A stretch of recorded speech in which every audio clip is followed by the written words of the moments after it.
अरब नाम का एक लड़का था। उसके पिता की लोहे की दुकान थी। अरब अपने पिता के साथ लोहे की दुकान में मदद करता था। एक दिन उसने अपने पिता से पूछा कि पिताजी, इस दुनिया में मनुष्य की कीमत क्या होती है।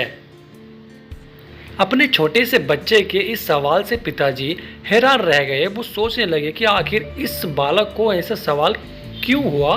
पिताजी ने अपने बेटे को किसी भी मनुष्य की कीमत अपनी आंकना बहुत ही मुश्किल होता है, क्योंकि उसकी कीमत अनमोल होती है। बेटे ने पूछा, वह कैसे पिताजी? अगर सभी मनुष्य की कीमत अनमोल होती है तो फिर कोई अमीर तो फिर कोई गरीब क्यों होता है? किसी को कम रिस्पेक्ट मिलती है तो किसी को ज़्यादा मिलती है। पिताजी ने अपने बेटे को समझाने के लिए कहा कि तुम स्टोर रूम में से जो सबसे बड़ा लोहा टुकड़ा है वो लेके आओ। वो लोहा का टुकड़ा लेकर आता है। पिताजी ने उसे पूछते हैं कि बताओ इस लोहे की कीमत क्या होगी। अरब बताता है कि 500 रुपये।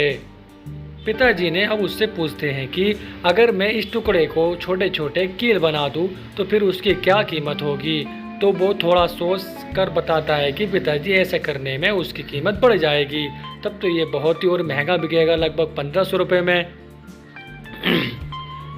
पिताजी अब उससे पूछते हैं कि बेटा, अगर मैं इस लोहे के टुकड़े से घड़ी के बहुत सारे स्पर्श बना दूं तो अरब कहता है कि पापा फिर तो इससे और भी ज़्यादा पैसे मिलेंगे। पिताजी अपने बेटे को समझाते हैं हुए बोलते हैं कि इस ठीक लोहे के टुकड़े की तरह ही मनुष्य की कीमत होती है।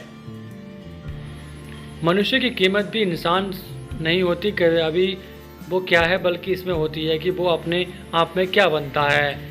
अरब समझ जा चुका होता है कि उसके पिता क्या ना क्या चाहते हैं। हम भी अपनी कीमत आंकने में कई बार गलती कर देते हैं। हम प्रेजेंट स्टेटस को देखकर अपने आप को फेलियर और कमज़ोर मानने लगते हैं। हमें ये नहीं सोचते कि हम अपने आप में क्या बन सकते हैं।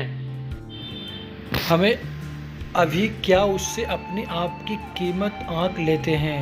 हमें हमेशा अपने आप को इम्प्रूव करते रहना चाहिए और अपनी सही कीमत प्राप्त करने की दिशा में आगे बढ़ते रहना चाहिए। Thank you so much.